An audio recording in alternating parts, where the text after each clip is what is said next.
Bonjour à toutes et bonjour à tous, bienvenue dans 20 minutes Arena, l'émission qui vous fait vivre la Coupe du Monde chaque jour du lundi au vendredi. Au programme, ce mercredi, une mamie pas comme les autres, vous allez voir ça, l'équipe de France endeuillée et un petit peu de projection vers les 16e de finale qui arrivent enfin. Bientôt. Un menu à déguster avec le chef, Christo, Julien, ça va? J'analyse les ingrédients, je suis allé voir mon adjudant chef, ça m'a l'air tout à fait potable pour aujourd'hui. On va y aller. Ok, très bien. Et on est parti pour la première séquence tout de suite.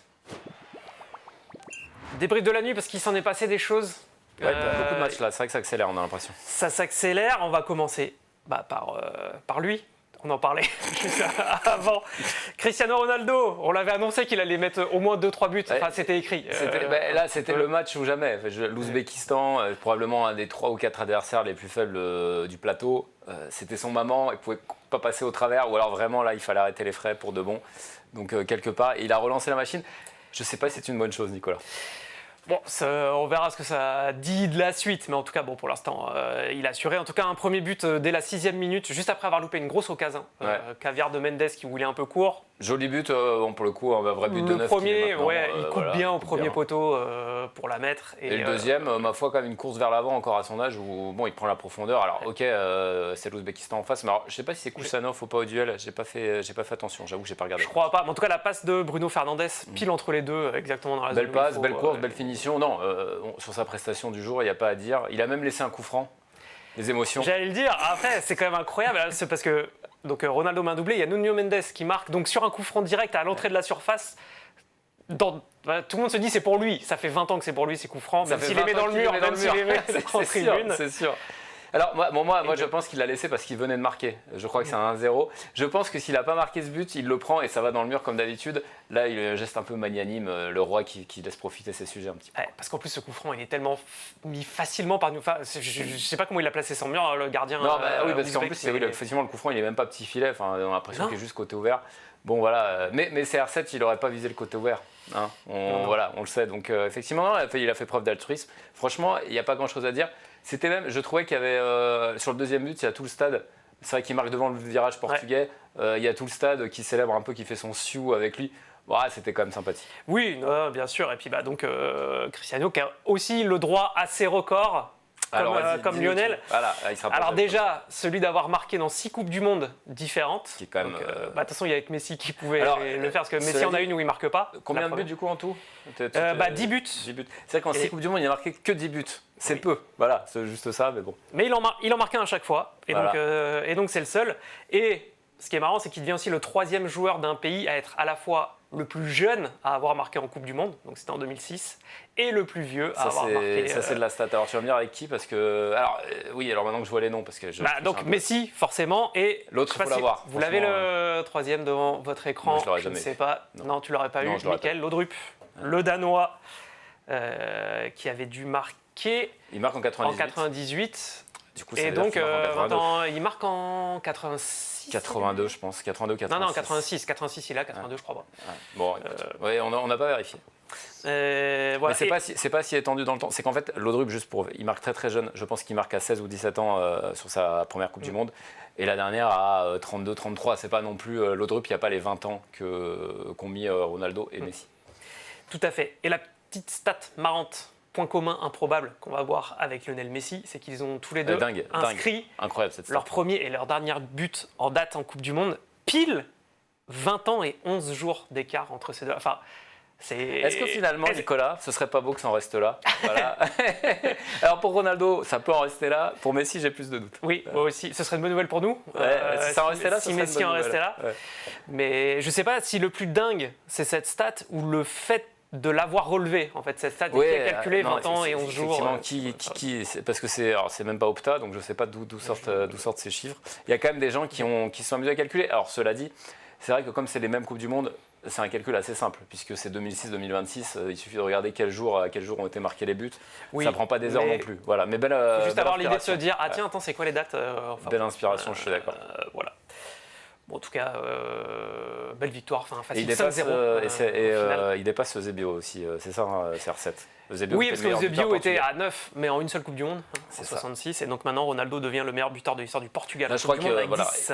on peut se dire raisonnablement que c'est sa dernière Coupe du Monde. Voilà, il a battu les records qu'il devait battre. Alors, il faut la gagner, mais bon, voilà, ça dépend pas que de lui. On peut estimer qu'il nous laissera respirer après ça. Le Portugal, en tout cas, qui se relance bien dans son groupe. Par contre, il faudra battre la Colombie quand même pour être tout à fait. Enfin, pour être premier, parce que la Colombie est à 6 points. Donc. Colombie qui a gagné son match assez logiquement, alors petitement, mais assez logiquement contre le Panama. C'est ça 1-0. Non, la RDC. Pardon, oula, je confonds les groupes, je me mélange. Excusez-moi, la RDC. Effectivement, et ce qui est une perf, puisque le Portugal, lui, avait fait match nul. Bon, moi j'ai vu le résumé, victoire assez logique des Colombiens, beaucoup d'occasions. Ça va les faire premier. Moi, je vais bien tenir le nul contre le Portugal. Ouais, voilà, donc ça veut dire. Et ça mettrait le Portugal dans les pattes de l'Espagne, et ça, ma foi, on dit oui. On dit oui, la RDC qui a perdu malgré. Je voulais quand même montrer l'image. Eh oui, il était de retour. Le fameux supporter. Est-ce que celui qui était à la CAN, c'est ça? Comment il s'appelait? Oui. J'ai oublié. Le sosie de Lumumba. Patrice Lumumba. Patrice Lumumba, Voilà. le leader de l'indépendance du Congo. Du Congo, quand le Congo s'est émancipé de la Belgique dans les années 60. On en avait entendu beaucoup parler lors de la CAN, de ce supporter qui vient grimer et qui ne bouge pas, c'est ça, hein? Exactement. Il est là et il ne bouge pas. Et il s'est devenu un peu la coqueluche. Je pense qu'il a été invité à la fin de la CAN. Il n'était pas le premier match, il est arrivé là il y a quelques jours aux États-Unis du coup. Et ça n'a pas suffi. Voilà. Et j'aimerais qu'on apprécie quand même le petit costume à gauche là, le Marcel et la coupe un peu manga Dragon Ball. Je ne sais pas exactement de qui on cherche, de ce monsieur là, mais c'est pas mal. Tout à fait. Voilà. Ouais, non, mais il y a beaucoup de couleurs. Hein, en tout cas, très sympa les supporters congolais, toujours très bien. Allez, c'est bon pour ce groupe. On passe au groupe L avec l'Angleterre qui a fait match nul contre le Ghana. C'est moi qui m'embrouille. Alors déjà, juste pour le dire quand même et pour faire plaisir à Quentin, notre collègue qui nous fournit les vidéos de Platoche, notre petit lapin qui fait des pronos. Platoche avait vu juste. On avait douté. On avait douté. Platoche, on avait douté parce qu'il était allé un peu sans le vouloir. On savait pas trop s'il allait par hasard ou pas. Mais Platoche, en fait, il a répondu présent. Parce qu'en fait, on l'avait mis en doute après France-Irak où il nous avait dit match nul, ça sortait de nulle part. Et là, on commençait à dire attention Platoche. Si t'es plus à la hauteur, ça va finir au four. Et là, du coup, tout de suite, il s'est senti un peu remis en question. C'est pas vrai, Elisa, il finira. Non, on plaisante évidemment. Mais là, il s'est senti remis en question et tout de suite, le bon résultat. Il a répondu comme les gants. Ouais, il avait vu que les Anglais allaient être décevants, hein, parce que ça a été le cas. Hein, l'image de Kane qui loupe une énorme occasion à la 86e. En fait, il y a une tête de Riley, je crois, qui atterrit sur la barre et sur le rebond, Kane volé à 6 mètres, il a qu'à la mettre. Il en a mis 60 des comme ça cette année. Et le truc part sur la Lune. Sergio Ramos, il allait rejoindre le cimetière des ballons envoyés par Sergio Ramos sur la Lune. Alors, grosse domination anglaise, c'est vrai, un match avec le Ghana. Alors, le Ghana qui est une équipe qui joue vraiment, qui ne joue pas. J'ai un peu pensé à Espagne-Cap-Vert, moi, quand j'ai vu. Qui joue quand il récupère le ballon par hasard. Voilà. Là, ils jouent vite. Mais sinon... dit, bon, ils ont 2 contre, on peut en parler rapidement. Ils peuvent faire le hold-up, ils doivent le faire. Il y a un penalty, mais absolument innommable. Sur un Ghanéen. Alors, simplement, c'est vrai que là, on a revu, juste avant de venir, pour l'émission, avant de descendre, on a revu l'action du début à la fin. Et c'est vrai qu'au départ de l'action, à la récupération ghanéenne, pour moi, il y a une faute assez évidente d'un milieu ghanéen qui va un peu à l'épaule. Moi, j'aurais déjà sifflé là, donc il n'y aurait jamais eu contre-attaque. Donc ça... mais n'empêche que s'il ne siffle pas là et que l'arbitre... On va voir. Je voulais juste dire que avant ça, 67e, Pickford peut se faire expulser. Oui, parce qu'il y a deux erreurs. Il y a deux faits d'arbitrage. On voit sur Prince Adou, il sort en dehors de sa surface et il le tamponne, hein, on peut le dire. Il prend pas le ballon. Hein. Et il prend pas du tout le ballon. Et voilà. Au contraire, l'arbitre siffle faute pour le gardien anglais. Ça m'a fait un peu penser au coup de sifflet effectivement de Mbappé contre le Sénégal avec c'est Mbappé qui initie le contact. C'est surréaliste ce genre de coup de sifflet. Effectivement, là, Pickford, il doit prendre jaune gentiment.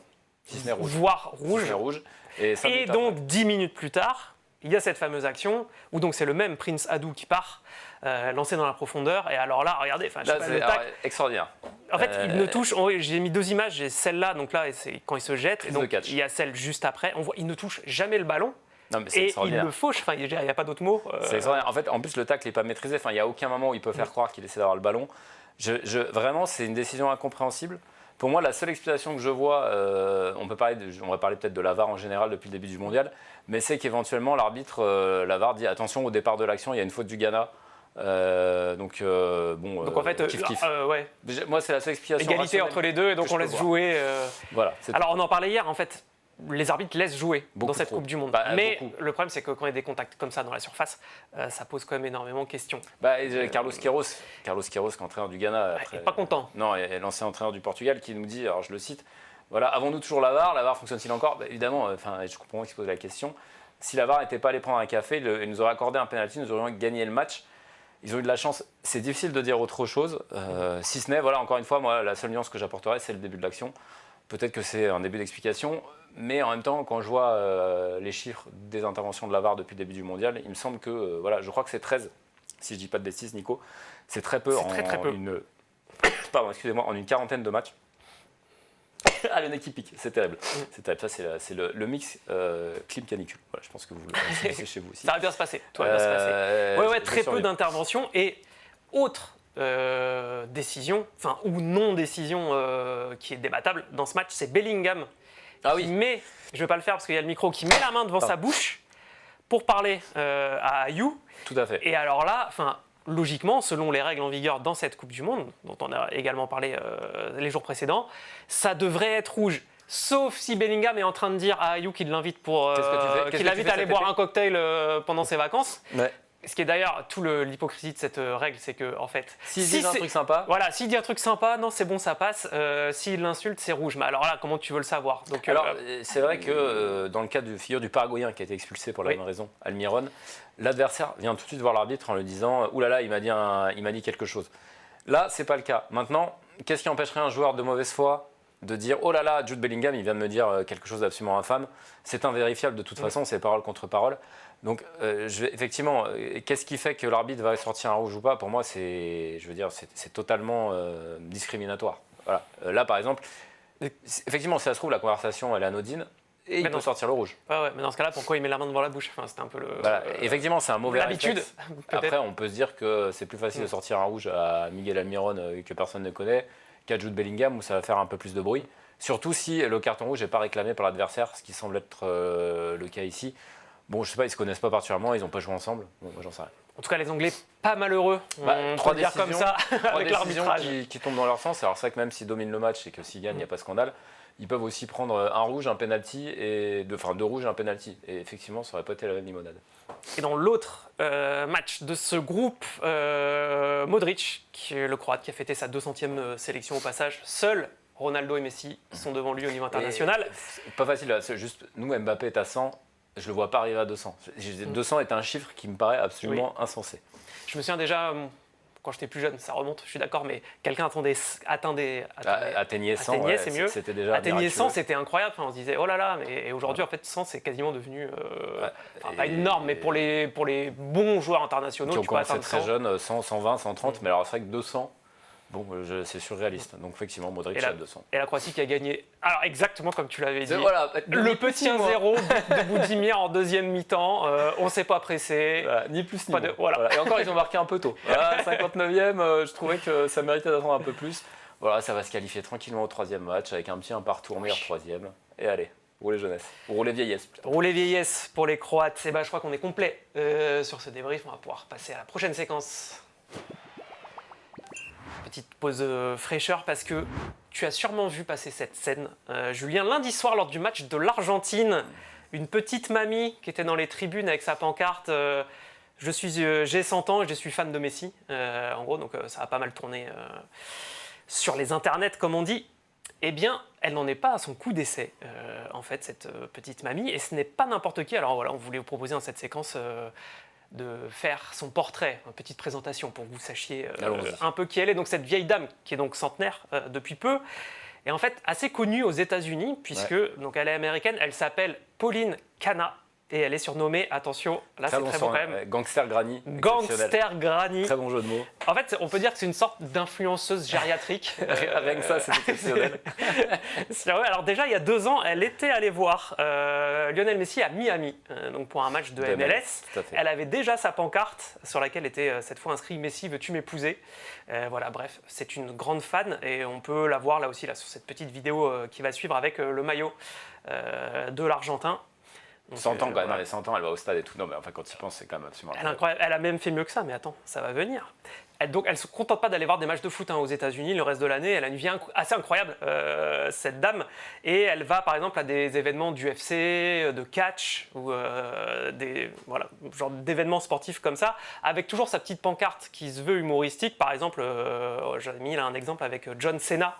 Le catcheur, ouais. Le catcheur. Ouais, c'était déguisé. Ouais, non, c'était pas tout à fait celle-là, mais j'ai dû me tromper dans l'ordre. Oui, Ce n'est pas grave. C'est pas John Cena. Ce n'est pas John Cena. Voilà, c'était celle-là. Est-ce que tu veux aller au bal de Et donc promo? après, elle a le droit à très son drôle. petit câlin et tout. Il y a Undertaker aussi qui a le droit à sa pancarte. Et l'été dernier, par exemple, l'hiver dernier, elle était allée voir un entraînement des Chiefs, la franchise NFL de Kansas. Et c'est un business familial parce qu'on apprend que son petit-fils est aussi influenceur. Et voilà, en fait, c'est justement de lui que ça part. Donc son D'accord. petit-fils, qui s'appelle Ross Smith, qui est un influenceur bien connu. Et en fait, il a commencé à mettre des vidéos avec sa grand-mère et il a vu que ça prenait, donc il a continué. D'accord, et c'est elle adore ça, elle joue le jeu évidemment. Compte à 25 millions d'abonnés quand même sur TikTok, donc c'est pas rien. Voilà, donc toutes les deux, c'est devenu un peu des stars aux États-Unis, au point d'être, c'était la photo de tout à l'heure, par exemple, invité par les studios Marvel à l'avant-première de Deadpool et Wolverine. Ouais, mais ça me parle. Voilà, sur le tapis rouge à New York et tout, tranquille. Et c'est aussi, elle s'est lancée dans un improbable crowdsurfing. Et alors vraiment, je suis impatient de voir ça, ou pas? Je voulais vous montrer cette petite image pour terminer sur la gangster Granny.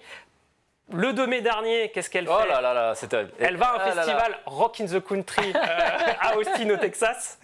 Et à l'invitation des artistes qui se produisaient sur scène, et du coup, elle a fait ça. Ouais, vous imaginez, Voilà. 100 ans, et la petite mamie qui se met dans la foule comme ça. Incroyable, incroyable. Crowd surfing. Est-ce qu'elle a vraiment 100 ans? Je sais pas, c'est peut-être survendu un peu. Écoute, apparemment, en tout cas, c'est son âge officiel. Hein. Donc, grâce à ça, elle est devenue très officiellement la plus vieille personne à avoir fait un crowdsurfing. Je ne sais pas si c'est un but dans la vie à avoir. Je sais Mais en pas. tout cas, pour elle, elle a même son petit diplôme du Guinness Book des records. Ah, très bien. Voilà, comme ça, vous connaissez. Écoutez, et toi aussi, Julien, un petit peu son Ouais, c'est histoire. vrai, c'est vrai que je la découvre un petit peu. J'avoue que j'étais passé à côté de ce phénomène de gangsta Granny. Et tu pourras briller en société lors du prochain match de l'Argentine. Et vous aussi, n'hésitez pas à raconter cette belle histoire. Elle m'a fait penser un peu, toute proportion gardée, à la petite, je sais plus si c'était Lucienne ou Josette ou je ne sais qui, dans le petit journal sur Canal il y a quelques années. La figure qui retrouvait souvent. Puis un jour, elle a décidé qu'elle était trouvée pour faire ça. Voilà, c'est un peu la même histoire. Mais elle n'avait pas 100 ans, ça j'en suis un peu près. Mais elle a l'air de très bien se porter pour 100 ans. En tout cas, c'est assez fou. Elle aime le sport, elle aime les réseaux. C'est quand même assez. Elle a quand même beaucoup plus influenceuse que. On aimerait quand même la voir avec un maillot de Mbappé plutôt que de Lionel Messi. Bon. Et ça sera peut-être ça, son prochain défi. Aller à l'entraînement des Bleus. C'est ça. Voilà pour cette séquence. Et d'ailleurs, les Bleus, on va en parler tout de suite. Des nouvelles des Bleus et des tristes. C'est drôle de nouvelles, ouais, effectivement. Nouvelles, puisque le sélectionneur, donc, je pense que vous avez entendu ça, Didier Deschamps, a dû rentrer en urgence en France. En fait, il a appris hier matin que sa mère était décédée. Donc, il est reparti en Pays Basque, France, je crois, Pays Basque, pour être évidemment aux obsèques et être au plus près de sa famille. Il y a la fédération du coup qui a envoyé un communiqué dans l'après-midi pour prévenir tout le monde. Les Bleus, on va le voir sur l'image qui va suivre, ont respecté une minute de silence du coup au début de l'entraînement d'hier. Et le capitaine Kylian Mbappé a publié un message au nom de tous les joueurs qui dit toutes nos pensées vont à notre coach et à l'ensemble de sa famille. Vous n'êtes pas seul. Voilà. Le planning était un peu aménagé du coup, je ne sais pas si tu as vu, mais il y a eu pas de conf de presse, il devait y avoir des joueurs. Une journée à huis clos, c'est ça, à 2 jours du match contre la Norvège. Effectivement, c'est toujours un peu dur à encaisser pour celui qui est concerné. Il y a Didier Deschamps qui avait déjà 57 ans. Didier Deschamps. C'est vrai que c'est l'âge où on commence à perdre ses parents. Il avait déjà perdu son père. C'était en 2022, mais pour le coup, c'était avant, la Coupe du Monde avait été décalée. C'était avant un France-Danemark, le dernier but de Benzema en bleu, pour ceux qui se souviennent de ce match-là perdu au Stade de France. C'était en Ligue des Nations, non ? Ligue des Nations, tout à fait. Une sombre défaite. Et c'était déjà Guy Stéphane, son adjoint, qui s'était chargé de gérer l'équipe. Oui, donc là, la principale nouvelle, c'est ça. C'est donc que c'est Guy Stéphane qui reprend les commandes tout naturellement pour l'entraînement, pour la préparation du match et qui sera sur le banc vendredi, parce que Didier Deschamps revient samedi auprès des Bleus. Mais bon. C'est difficile de faire plus court que 3 jours. Voilà, il a assisté, j'imagine, à l'enterrement, qui a dû être accéléré. Voilà, bon, il n'y a pas grand-chose à en dire. Disons que c'est un match qui compte pour du beurre, entre guillemets. Il n'y a pas d'enjeu réel autour de ce match-là. Premier ou deuxième du groupe, évidemment. Mais la France joue pas sa peau. Puis Guy Stéphane, il n'y a aucun souci, je veux dire, binôme inoxydable. L'un ne va pas sans l'autre. Ouais, depuis 20 ans, ils se connaissent et depuis 16 ans, ils bossent ensemble. C'est ça. Et au-delà de ce qu'on peut en penser, nous, je pense que pour les joueurs, ils ont une confiance totale en Guy Stéphane, comme ils la placent dans Deschamps. Donc pour moi, ça pose pas de problème. Enfin, voilà, la compo, ils la décideront ensemble. Et j'imagine qu'il regardera le match. En plus à 21h, donc ça va, c'est pas trop tard, et qui sera en liaison permanente soit avec Guy Stéphane, soit avec le staff directement. Voilà. Je pense qu'il a laissé ses consignes et qu'ils vont reparler même au téléphone, parce qu'on sait que ça va tourner pour les Bleus vendredi pour ce 3e match de poule. Donc voilà, juste les derniers ajustements, oui, qui on met, qui on fera rentrer, tout ça pour les temps de jeu. Mais je pense que ça, voilà, Guy Stéphane, il a tout ça en tête. Ça va se faire en bonne intelligence. Voilà, il n'y a pas d'enjeu incroyable autour de ce match-là. La question, ce serait plutôt l'après, effectivement. C'est, bon, ça marque un homme, qu'on le veuille ou non. Voilà, son père, il a aussi perdu sa mère. Bon, c'est des mamans qui invitent à l'introspection, j'imagine. Et pour autant, derrière, il faut s'y remettre, il faut s'y recoller, il faut revenir avec les Bleus, faire face à la presse tous les jours, voilà, prendre des décisions, rentrer dans le dur, puisque quand il revient, en fait, c'est les 16e de finale. Ouais. Donc, c'est les matchs à élimination directe. Avec une pression qui augmente vraiment. Voilà, en sachant qu'en plus, c'est potentiellement à chaque fois son dernier match. À partir du match d'après, c'est potentiellement le dernier match avec les Bleus. Donc il y a l'émotion de la perte d'un être cher, l'émotion de la fin d'une aventure avec les Bleus, tout ça avec la pression de devoir aller au bout de cette Coupe du Monde. Bon, voilà, on fait confiance à Didier, qui est un homme qui connaît le haut niveau depuis 30 ans maintenant, mais ça ne va pas être un moment facile de se rebrancher après ces 2-3 jours en famille, quoi. Ouais. Exactement, et donc on voulait, comme tous ceux qui suivent les Bleus, je pense, avoir une petite pensée pour le sélectionneur. Évidemment, ceux qui aiment cette équipe. C'est sûr. Voilà, on lui souhaite de revenir, mais d'arriver à switcher assez rapidement entre les deux, mais on lui fait totalement confiance pour que la fin de l'aventure soit belle en bleu après. Ouais. Et l'autre actu autour des Bleus. Celle-ci non plus. Alors celle-là, Julien, non. Non. Alors ce sont les prévisions météo qui, pour vendredi, n'annoncent pas de très bonnes nouvelles. Attends, on ne joue pas à Philadelphie. On joue à côté de Boston, donc à Foxborough. Et, très bel accent, Nicolas. Rien compris, mais très bel accent. Foxborough. Et donc, dans le détail, prévision qui annonce une couverture pluvieuse éparse dans l'après-midi, ça joue à 15h, heure locale. Des orages ne sont pas à exclure. Alors, après ce qu'on a vécu lundi soir, on n'a pas du tout envie que ce soit la même chose vendredi. C'est moins catastrophique dans l'annonce que ça a pu l'être, parce que c'est vrai que lundi, on était un peu près sûr que ça allait tomber. Voilà, on ne savait pas si on passerait entre les gouttes, mais on savait. Là, il fait pas beau, peut-être que. Moi, j'ai envie d'être optimiste, de me dire que on va pas avoir 2 fois le.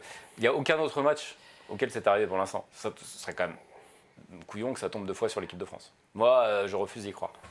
On est comme ce petit personnage de BT avec le nuage de pluie qui le suit partout. Exactement, là, c'est vrai qu'on a besoin. Alors après, si ça devait arriver, le match est à 21h.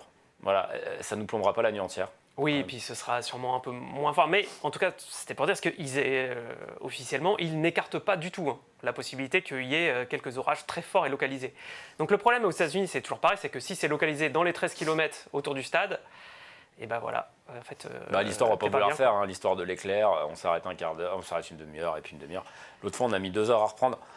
Bon voilà, moi j'ai du mal à croire que ça tombe 2 fois, que la foudre tombe 2 fois au même endroit, comme dit l'expression Nicolas. Donc voilà, moi je suis. Et puis si jamais, on a l'habitude maintenant. Voilà, on sait. Moi je me suis mis un bon film la dernière fois. Voilà, sachez-le. Peut-être que les joueurs ont repris leur Uno ou leur jeu d'échecs portatif cette fois. Je pense que là ils seront préparés en amont. Et puis la dernière fois ça s'est plutôt bien passé. La reprise avait été plutôt énergique. Bon voilà, en plus là ce sera plutôt des remplaçants a priori, donc qui auront des choses à prouver, mais pas non plus. Voilà, probablement les 4 ou 5 gros joueurs des Bleus seront sur le banc. Et juste petit chiffre, parce que faut voir comment ça évolue, même sur tout le territoire américain, mais il n'y a pas beaucoup de stades avec des toits. En fait, il y en a seulement 5 sur les 16 du mondial qui ont des toits. Donc, et pas les nôtres. Et pas les nôtres. Voilà, c'est surtout dans les villes où il peut faire très chaud. Dallas, Houston, Atlanta, voilà. Où là, c'est plus pour la chaleur que pour les intempéries. Oui, voilà, c'est vraiment plus pour les températures. C'est vrai qu'on a été habitué au stade climatisé du Qatar, c'est un peu la même chose là. Dans les autres villes, alors moi, à titre personnel, je préfère des stades ouverts. Bon, c'est du foot, quoi. Enfin, si on commence, parce que sinon, si on a que des stades couverts, on joue sous cloche et puis c'est plus du foot en extérieur. Oui. Bon voilà, effectivement, les conséquences malheureuses parfois, c'est ce genre de moment. Mais on s'en souviendra, voilà, on se souvient, je sais pas, on se souvient du Koweït avec le Tchèque qui vient sur le terrain pour faire n'importe quoi il y a 30 ans. Et ben on se souviendra de France-Irak interrompu 2 heures, ça relève de l'anecdote. Le plus long match de l'histoire du foot, voilà. Quand même, c'est nous. C'est nous, à beau record, donc voilà. Et puis on découvre ce qu'est le football américain, ou le baseball, enfin tous ces sports. En fait, les Américains, pour eux, un truc qui dure 4 heures, c'est un lundi. Là où c'est pire, c'est que ça dure 4 heures sans qu'il y ait de problème. Oui. Imaginez si en plus il y avait un problème. Voilà. Et c'est vrai qu'on parle des intempéries.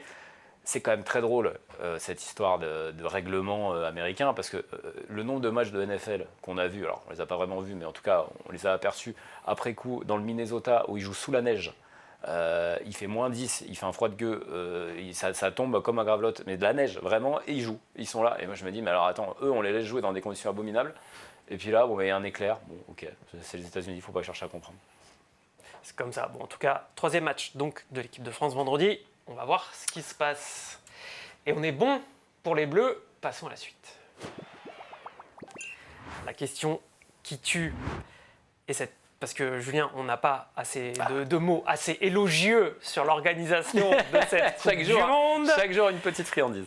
Et on se délecte à l'avance de la prochaine sur 3 continents et de cette Coupe du Monde 2034 en Arabie Saoudite. Alors, oui, la 2030, je ne voudrais pas être si dur, mais oui, ok, je comprends. Oui, non, mais elle est un peu historique parce que c'est le centenaire et donc on voulait un match en Uruguay, puis il y aura le Maroc et l'Espagne, enfin bon, on verra. Mais tout ça pour se demander, est-ce que nous, Français, on ne remettrait pas un petit peu d'ordre dans la maison en 2038 Et pourquoi pas, Nicolas, et pourquoi pas et si on montrait un peu au monde comment on fait pour organiser une Coupe du Monde après avoir déjà appris la vie à la planète entière pendant les Jeux 2024 à Paris. Oui, alors restons quand même tout de même modestes.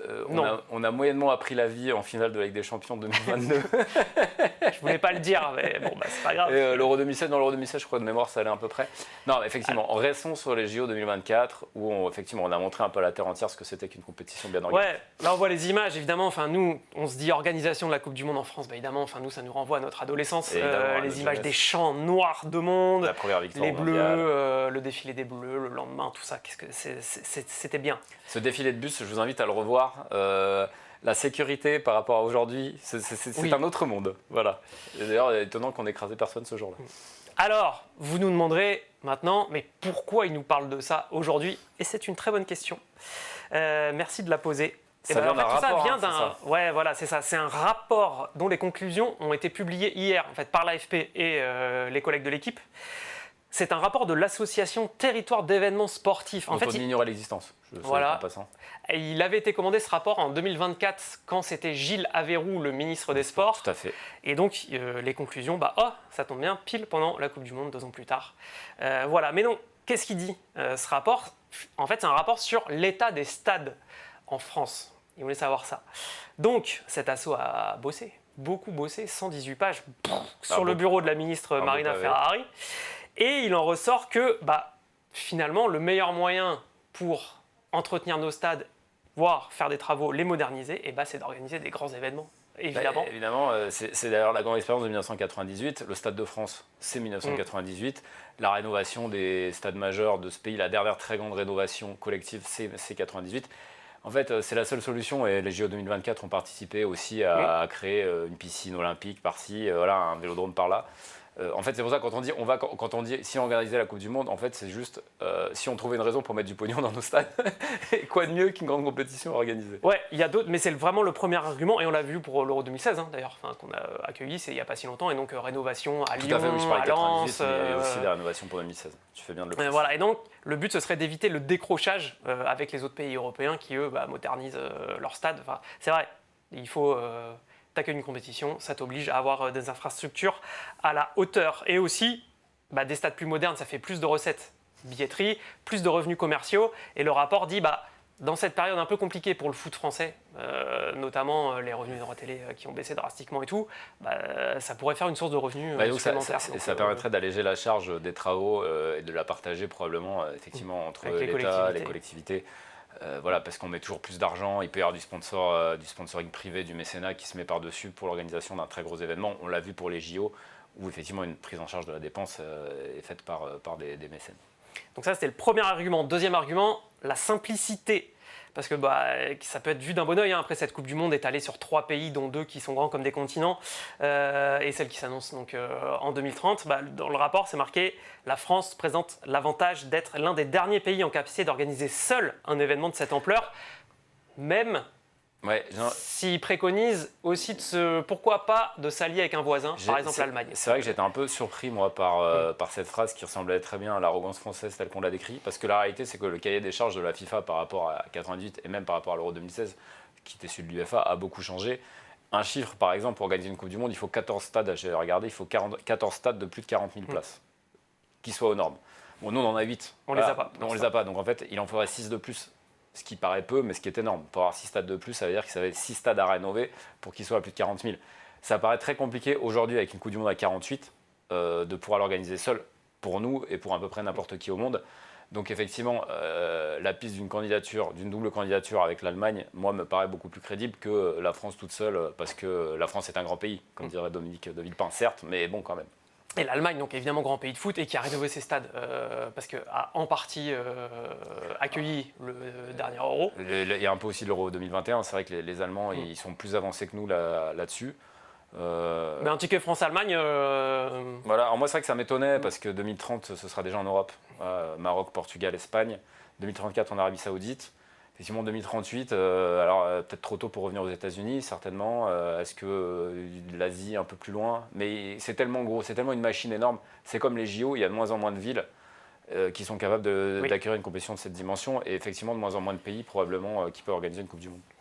Et troisième argument, l'exemplarité. Parce que, on en a parlé ici, cette Coupe du Monde, c'est le plus gros. La plus polluante de l'histoire. Et il y aura l'Arabie Saoudite en 2034. Bon, ça s'annonce aussi. Enfin, on verra. Mais par rapport à ça, ça ne sera rien. Au moins, ce sera dans un seul et même territoire. Même s'il y aura un stade climatisé. Non, mais déjà, c'est la pollution de créer ex nihilo tout un parc de stades que les Saoudiens n'ont pas, par exemple. Et le rapport dit, nous avons la conviction qu'il faudra revenir à un modèle d'organisation plus durable et respectueux des exigences de la transition écologique. Et ça, nous, on sait faire. Parce que, quand même, pour rappel, l'impact total des JO 2024, c'est 2 millions de tonnes équivalent CO2. Ça paraît beaucoup dit comme ça, mais c'est 2 fois moins que la moyenne de des émissions à Rio et à Londres. Et c'est équivalent à ceux de Tokyo 2020 qui n'avaient pas accueilli de spectateurs, enfin en 2021 d'ailleurs. Donc, de ce point de vue-là, les JO de Paris, et c'est d'ailleurs un de ces engagements, ont été vraiment exemplaires. Donc, on peut se dire, nous en France, on sait faire. Allez, montrons le nouveau modèle de Coupe du Monde. Alors, c'est un peu la question de la mesure ou de la démesure, mais c'est vrai qu'aujourd'hui, on a du mal à imaginer qu'on revienne dans une forme de mesure, puisque tant qu'on aura Gianni Infantino aux manettes de la FIFA, il a plus envie de faire un mondial à 64 dans 12 pays que de revenir à une forme d'austérité. C'est pour ça. Je ne sais pas si cet argument-là sera celui qui nous permettrait d'enlever le morceau. Bon, en tout cas, l'idée, on sait ce que c'est pour une nation. Voilà, les JO 2024, qui est le dernier, on sait ce que ça a supposé en termes d'élan populaire, avant, pendant et même un peu après. Ce serait assez dingue de se dire, parce qu'en plus, on le saurait vraiment très à l'avance. Je ne sais pas quand est-ce que, mais par exemple, l'Arabie Saoudite sait déjà que c'est 2034. On le saurait peut-être 10 ans avant. Voilà, imaginez que dans 2 ans, on se dise, dans 10 ans, on a le mondial à la maison. Ce serait quand même une aventure assez dingue à vivre collectivement. Quoi. Il faut évidemment qu'il y ait la gouvernance. D'en parler, les gens là-haut qui veulent le faire, parce que si les JO 2024 ont eu lieu à Paris, c'est aussi parce qu'il y avait une vraie volonté de la part du CIO d'entrer dans une nouvelle ère d'organisation des Jeux, ce que n'a pas du tout effectivement Gianni Infantino. Et tout ça coûte beaucoup d'argent, et c'est pas comme si l'État français en ce moment roulait sur l'or. Donc il y a encore beaucoup de réserves. Alors il faut peut-être voir aller un peu moins loin qu'un mondial. J'ai vu que dans ce rapport, on préconisait aussi l'Euro 2036, candidature, et l'Euro féminin. En 2033, l'Euro féminin. 2033, ça peut être aussi une piste. Voilà, un Euro à la maison. Bon, le dernier date de 2016, c'était il n'y a pas si longtemps. Donc c'est peut-être un peu trop tôt. Voilà, mais en même temps, regardez, pourquoi pas aussi. Je veux dire, c'est une belle compétition à accueillir dans un format un peu plus raisonnable à 24 équipes. Voilà. L'Euro féminin aussi, pareil. Moi, c'est des pistes qui me plaisent bien. Même si un mondial, effectivement, c'est très au-dessus. Et ce serait un engouement assez dingue, 10 ans. On aimerait bien revivre ça de notre vivant. Même si on revient, évidemment, on ne retrouvera jamais notre enfance, Nicolas, tout ça c'est fini. Mais en tout cas, on pense aux futurs enfants de France qui, s'ils ont l'occasion de vivre ça à 15 ans ou à 10 ans en 2038, on leur souhaite. Ouais, donc à voir ce que la ministre Marina va faire de ce rapport. Est-ce que le prochain président voudra bien en faire? Parce qu'en fait, c'est une volonté de l'Élysée, on s'en parle là comme ça. C'est est-ce que je ne sais qui ou je ne sais qui va s'emparer du sujet en 2027, après des élections et avec un tas de priorités beaucoup moins emballantes, à voir. Et si on a des relais à la FIFA aussi, parce que pour accueillir une Coupe du Monde, il faut évidemment des soutiens à la FIFA. Et vu les embrouilles Platini, Infantino on aura qui peut-être Yuri continuent... Djorkaeff, qui me semble être un qu'on voit sur toutes les photos de famille. Donc, et Christian Carambeu. Christian Carambeu, visiblement. Tous les champions du monde 98, il y en a qui mangent bien auprès de Gianni, donc peut-être que ça nous fera un peu de lobbying. Et Yuri, si tu peux servir à quelque chose. Voilà, n'hésite pas. Ok, et ben écoutez, on est bon sur ce dossier-là. On va pouvoir passer à la prochaine séquence. Prochaine séquence qui est la stat du jour. La stat du jour, c'est celle-là. On va la voir. 495 combinaisons possibles pour les 16e de finale. Et on va les faire une par une dans cette émission. On va les faire une par une, on est parti. Allez. Alors, numéro 1. Non, c'est juste pour souligner, évidemment, la boucherie que sont devenues les prédictions. Parce qu'on aime toujours ça alors qu'on approche de la dernière journée des poules, se dire, ah tiens, et si on finit premier, on finit deuxième, on finit troisième, c'est quoi notre tableau, c'est quoi notre parcours potentiel. Et là, avec cette Coupe du Monde à 48, c'est difficile parce qu'avant, c'était tout simple, évidemment. Qui allait terminer deuxième. 8 groupes, on prend les 2 premiers qualifiés, zou, direction les 8e, rouler jeunesse. Et maintenant, en fait, il y a une formule qui a été mise en place par la FIFA. Elle est belle. Oh là là, regardez-moi tous ces drapeaux. Et ça a obéi à un calcul extrêmement complexe. Et aussi, ça dit que tout le monde n'est pas logé à la même enseigne. C'est pour ça aussi qu'on voulait en parler. Et ça peut peut-être poser la question de l'équité sportive. Tout à fait. Donc, il y a 3 contraintes. En fait, pour le tirage des 16e, on va essayer d'expliquer un peu tout ça. Je t'en prie, Nicolas. La première contrainte, c'est que seuls les premiers de 8 groupes, en l'occurrence A, B, D, E, G, I, qui est celui des Bleus, K et L, croiseront un des meilleurs 3e. Ce qui veut dire que les 4 autres, ils seront opposés à des 2e de groupe. Ça, c'est une inéquité de départ. De départ. Tirage au sort, on ne peut rien faire. Si tu n'es pas dans le bon groupe, tu prends un 2e. Voilà, c'est ça. Donc là, par exemple, nous, on a de la chance, on peut dire la France, on prendra un 3e si on est premier, mais ce n'est pas le cas de tout le monde. Le groupe de l'Espagne, par exemple, pour ne pas le citer, prend me semble-t-il, un 2e. Deuxième contrainte, celle-là, elle est logique, c'est qu'un premier ne peut pas affronter un 3e issu de son propre groupe. Ça, ok. Et le 3e, c'est que la FIFA a opté pour un système bloqué, en fait, où un premier groupe affrontera un 3e provenant d'une liste fermée, en fait, de 5 groupes déjà connus, et non pas des 8 qui sont concernés par les meilleurs 3e. Je ne comprends pas d'où ça sort, ça. C'est comme ça. Très bien.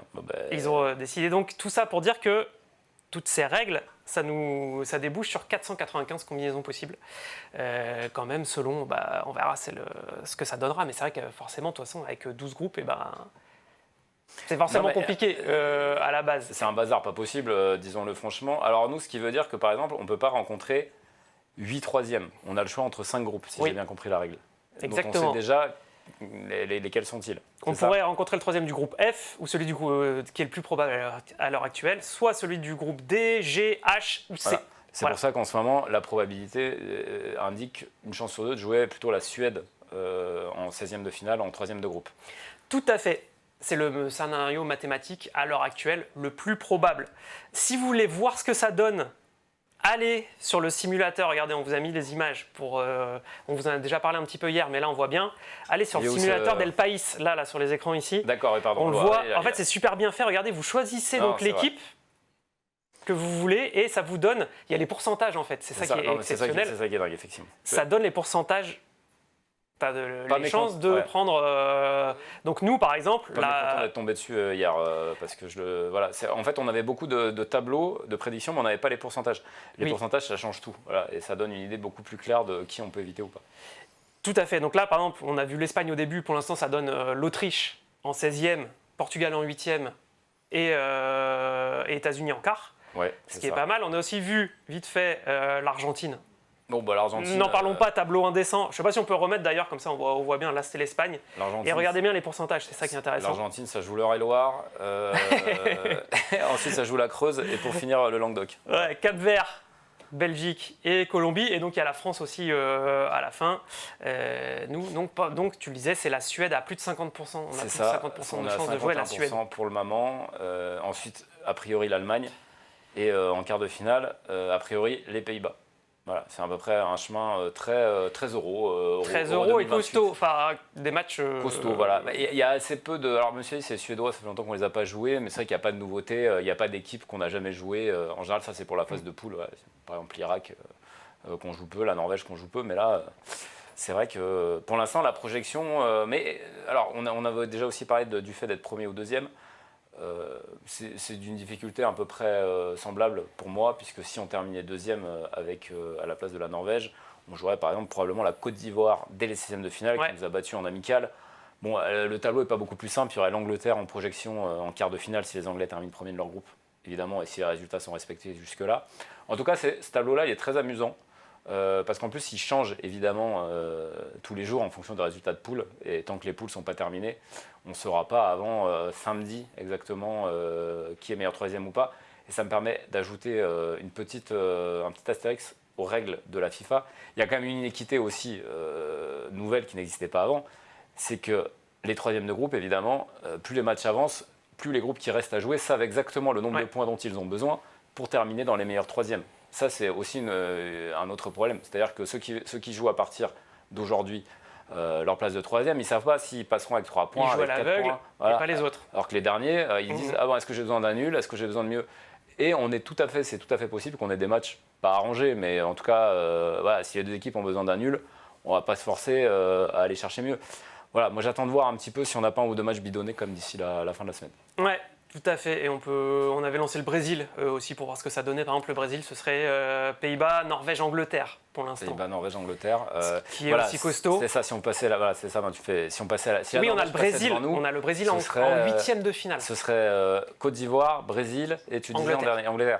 Franchement, alors Brésil, bon, moi ça me fait pas trop peur. Alors tu me diras. Sur un miracle. C'est là où ça se vaut. Alors la Côte d'Ivoire, c'est plus dur que n'importe qui d'autre en 16e, mais la Suède, c'est pas facile. Suède-Côte d'Ivoire, par exemple, on dit que c'est assez équilibré. Ensuite, Allemagne ou Brésil. Voilà. Et en quart, c'est là où il y a une petite diff, Angleterre ou Pays-Bas. Moi, je préfère quand même jouer les Pays-Bas. Voilà, parce que moi, je mets les Anglais beaucoup plus haut que. Voilà. Mais c'est là où on dit que c'est kiff-kiff. Franchement, c'est pour ça que le résultat de vendredi, j'ai du mal à me dire il faut qu'on soit absolument premier, à part que c'est symbolique d'être premier, parce que ça veut dire que voilà, tu as été le meilleur de ta poule. Ok, très bien. Juste pour vous dire à quel point c'est compliqué, la FIFA, quand ils ont sorti leur truc, il y avait besoin de 18 pages d'annexes pour un peu expliquer tout ça. Enfin, c'est alors, une boucherie et c'est pas fini si on va à 64. Si je puis me permettre, alors à 64, ce sera peut-être plus simple. Non, parce que justement, à 64, avec les 16e de finale, tu as 32 qualifiés, 64 au départ, tu en élimines la moitié. Donc tu fais 16 poules et tu qualifies les deux premiers. Bon, allons-y alors. Bah, franchement. Et après, plutôt que de s'embêter, passons directement à 128. Comme ça, tout le monde est qualifié. Voilà. Et c'est vrai qu'on disait on faisait un grand chelem. Ah oui, c'est ça. Du grand chelem. On se fait un grand chelem de tennis. On met élimination directe avec des têtes de série dès le départ. Ça serait incroyable. Nous, on est quoi, tête de série numéro 2 ou 3 on met l'Argentine, l'Espagne. Voilà. Et allez-y, messieurs. Et on est Rafa Nadal et on attend le tirage tranquillement. Exactement. Et franchement, ça serait un peu excitant quand même. Voilà. Et on ferait ça chez nous. Tu vois, genre la tête de série numéro 1 joue toujours à domicile. Ce serait incroyable. Moi, j'adore ce concept. Gianni, si tu me regardes, je sais que tu me regardes, pensons-y. Allez, très bien. Écoutez, on termine cette séquence sur cette belle idée. Et ça résoudrait un petit peu le problème écologique. Si on était de faire une Coupe du Monde, en fait, on ferait juste un tournoi géant. Exactement. On espère que cette idée retiendra l'attention dans les hautes sphères. Je vais en parler. Allez, c'est l'heure de la dernière séquence. Déjà. Ça vaut une nuit blanche, les affiches de ce soir, profusion de matchs. Oui, alors là, quand tu dis ça vaut une nuit blanche, ce n'est plus un jeu de mots, c'est-à-dire que tout a lieu la nuit, il y en a partout. Voilà. Donc c'est le début de la 3e et dernière journée de cette phase de poule. Donc match en même temps. Enfin, donc 2 matchs en même temps à chaque fois, il y a 3 sessions, tenez-vous bien. Donc les groupes A, B et C ce soir, Suisse-Canada et Bosnie-Qatar à 21h. Miam. C'est dommage que cela se soit pas sur la 3h du mat. Parce que du coup, ça vraiment, on n'en aurait pas parlé. Brésil-Écosse et Maroc-Haïti à minuit, et donc Mexique-Tchéquie et Afrique du Sud, Corée du Sud à 3h du mat. Prenons les choses dans l'ordre et faisons d'abord un petit point, on va le voir, sur le groupe A. Avec la République tchèque, la Tchéquie, qui joue le Mexique en position de 3e. Il lui faut absolument gagner. Grosse pression sur les Tchèques. Et disons aussi un truc, dans le genre règlement complètement couillon, inepte de la FIFA, qui a changé un autre petit point sur cette Coupe du Monde. Avant, c'était la différence de but générale. Voilà, s'il y avait 2 équipes à 6 points, celui qui était à plus 4, il passait devant celui qui était à plus 3. Maintenant, c'est la différence de but particulière. Cas pratique ici, le Mexique est assuré, dans tous les cas, de terminer premier de sa poule, même si la Corée du Sud gagne son match, puisque le Mexique a battu la Corée. Ce qui fait que le Mexique n'a rien à jouer n'a rien à gagner dans ce match-là et qu'ils vont affronter une équipe tchèque qui, elle, a tout à jouer. Voilà. Non, mais ça fait partie des trucs qui, moi, me sidèrent. Pourquoi est-ce qu'on a essayé ce changement de règle ? Sinon, le Mexique aurait voulu gratter au moins un point pour être sûr d'être premier. Voilà. Et donc là, effectivement, on a quoi ? On a une équipe qui est sûre d'être première et la Corée qui peut terminer, peut ne pas se qualifier si elle perdait contre l'Afrique du Sud. Ça paraît peu probable. Mais en tout cas, effectivement, les enjeux, la motivation ne sont pas les mêmes. Ouais, donc les Tchèques qui sont vraiment pas bons dans cette Coupe du Monde. Il y a Pavel Nedved, j'ai entendu le manager général, vous savez, l'ancien Ballon d'Or, tout à fait. Quand même, qui a tapé du poing sur la table en disant bon là il faut, de toute façon il n'y a plus le choix, tu me diras, mais là c'est en fait le début de notre Coupe du Monde, c'est maintenant. Moi je vois bien quand même que là les deux me passent à la trappe. Les Tchèques comme l'Afrique du Sud, c'est trop dur. Je les sens pas du tout les Tchèques, parce que le Mexique, même s'ils ont rien à jouer, ils jouent dans leur stade, ils savent qu'ils ont plus beaucoup de matchs à jouer à Mexico. Non, je pense que ils voudront faire une belle fête et puis encore une fois les Tchèques c'est nul. Donc à partir de là, même un Mexique moins motivé avec probablement pas mal de remplaçants, je pense que ce sera trop dur de les battre chez eux. Et l'Afrique du Sud, franchement, les Coréens ont perdu contre le Mexique, c'était une défaite sévère. Pareil, j'ai du mal à voir l'Afrique du Sud prendre un point. Pour moi là, clairement, on a déjà un groupe où on va en perdre 2. Un point sur le groupe B. Maintenant, les choses sont assez simples dans ce groupe, puisque Suisse et Canadiens se disputent la première place, pendant que Bosniens et Qataris ils vont essayer de gagner pour se qualifier et être parmi les meilleurs troisièmes. C'est ça, l'opportunité là, elle est clairement par contre pour avoir un troisième de poule qui sort de la poule, puisque en cas de victoire, à 4 points, honnêtement, vu les stats, c'est quasiment sûr de passer. Voilà, 3 points, ce sera juste, 4 points, c'est à peu près sûr. En revanche, effectivement, là pour le coup, match sympa à voir, parce qu'il faut un gagnant. À 2 points, il n'y en a aucun qui passe. Donc ça veut dire que si Bosnie-Qatar, la 80e, il y a match nul, ça calculera pas. Branchez-vous sur le match parce que franchement, il y a moyen de vibrer parce que les deux vont jouer la victoire. Donc ça peut être une fin de match sympa. Bon, quand t'as Canada-Suisse, effectivement, pour le coup, on n'a pas regardé la projection, je ne sais pas exactement si non, je ne l'ai pas en tête. J'avoue, est-ce qu'il y a un intérêt pour l'un ou l'autre de terminer premier, deuxième ? Je vous avoue qu'on n'a pas fait notre travail correctement puisqu'on n'a pas regardé le tableau. C'est mal. On peut pas, c'est difficile d'avoir tout en tête. Non, exactement. Et puis surtout, on n'en a rien à Mais si tu meubles 10 secondes, je peux regarder. Alors, je vais meubler 10 secondes. Est-ce que tu veux que je regarde ? Je veux que tu regardes parce que autant est-ce que tu veux le Canada, regarde, je l'ai juste là, le Canada. Vas-y, dis-moi. Parce qu'au-delà du résultat, on va suivre le petit duel entre Jonathan David et le petit espoir. Comment il s'appelait déjà ? Tu me l'as mis Manzambi. Voilà, on verra ça. Dis-moi. Le Canada, 35% de chances de jouer la Corée du Sud en 16e, puis la Colombie, puis l'Argentine. Ok, bon tableau. Et s'ils sont deuxièmes, parce que tu vas chercher et les Suisses, du coup, qui sont deuxièmes, donc si c'est les autres, est-ce que ça vaut le coup pour les Suisses de tout donner pour gagner ce match où on est très bien à cette deuxième place ? C'est toi qui vas nous dire.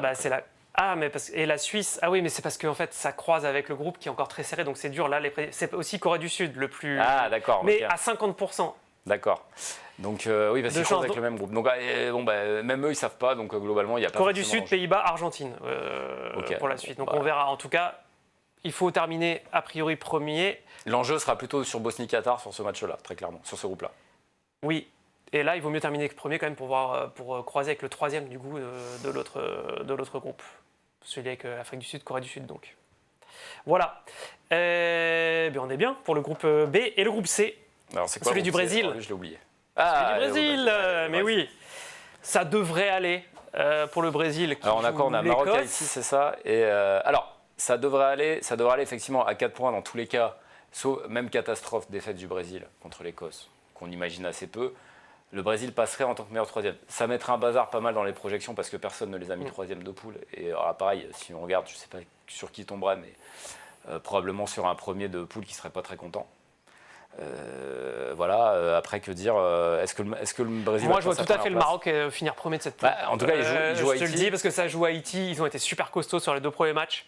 Donc moi je vois le Maroc faire premier. C'est un coup de différence de but, donc ça veut dire que le Maroc doit quand même gagner avec... le Brésil a fait le taf sur Haïti, donc le Maroc doit quand même gagner pour moi par 2 ou 3 buts d'écart. 3 buts d'écart sur s'ils veulent être premiers, et peut-être que ça ne suffirait pas si le Brésil gagne son match aussi. Bon, on a quand même pour moi, c'est vrai que dans ce groupe-là, on en parle peu, mais la meilleure équipe, c'est le Maroc. Avec Saïbari, notamment, l'une des révélations de cette Coupe du Monde pour l'instant. C'est lui qui avait marqué contre le Brésil pour faire un partout, et c'est lui qui met le but de la victoire. Juste après, il fait partie de ces joueurs qui vont exploser avec cette Coupe du Monde, et il joue au PSV là. Actuellement, il est déjà annoncé au Bayern de Munich. faut voir ce que ça donnera, mais il est en train d'entrer dans une nouvelle dimension, le milieu de terrain marocain dans cette Coupe du Monde, donc intéressant à suivre. Et c'est vrai que le Brésil, Neymar est disponible. Et voilà. Neymar est disponible, je voulais exactement en venir là. Regarde-le, même lui ça le fait marrer d'être dans le groupe. Et même lui il croit pas. Ce qu'il fait là. Et c'est vrai, tu me l'as noté et je me permets de l'apprendre. Une petite blague sympa de Martinelli, quand même, le joueur d'Arsenal. Évidemment, il a été interrogé sur le retour du nez. Et là, il a dit quoi? Il a dit il a retrouvé un nez à très haut niveau. Alors là, évidemment, explosion de rire. Le mec trottine depuis 2 jours, il dit oh là là, il est à un très haut niveau. Ça fait 10 ans qu'on l'a pas vu comme ça, là, il a fuité comme jamais. Ça fait 2 mois qu'il est blessé. Non, 1 mois qu'il est blessé. Je vois pas comment. Déjà, à 100% de ce qui monte depuis 2 ans, c'est un joueur au ralenti.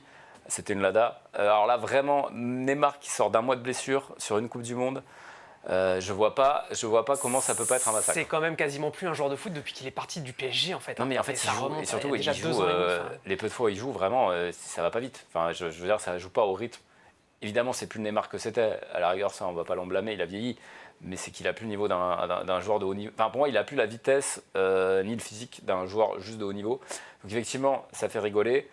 Jusque-là, Ancelotti, en même temps, n'était pas emmerdé parce que comme il n'était pas disponible, il pouvait ne pas s'embarrasser. Maintenant, il va quand même falloir en faire quelque chose. Il est sur le banc. Alors, qu'est-ce que t'en fais? Ouais, bah là, donc on l'annonce pour quelques minutes en fin de match, histoire d'eux. Et puis le but, c'est de le chauffer un peu pour les 16e. Mais ça va être. Non, mais ce sera trop juste. Il pourra jouer quoi? Maximum une mi-temps Non, mais ça jouera un quart d'heure en 8e quand ils seront au bord de l'élimination. Ce sera nul. Et puis voilà. Enfin, je veux dire, non, mais c'est terrible cette histoire. C'est vraiment pareil. On dit Ronaldo, mais Ronaldo a au moins pour lui d'être physiquement encore un athlète de haut niveau. Il n'a plus l'adresse qu'il avait peut-être et c'est un poids, mais physiquement c'est encore un joueur de top niveau. Neymar, ça fait longtemps que ça ne l'est plus et je pense que ce sera une fin d'aventure malheureuse. Moi j'ai peur de l'élimination en 8e et où on le fait rentrer en sauveur de la patrie et en fait juste on se rend compte qu'il n'y avait rien à faire là. Oui, et puis ça sent un peu la fin de carrière dans un anonymat dommage pour le football de manière générale parce que c'était quand même un sacré joueur. Ouais, après, tu pourras toujours avoir des regrets. Il a payé un peu ses frasques. Oui. C'est un peu comme le Ronaldinho de la grande époque. La carrière de Neymar a quand même été belle. Je ne voudrais pas non plus. Voilà, il a quand même eu, franchement, pas loin de 10 ans au très haut niveau.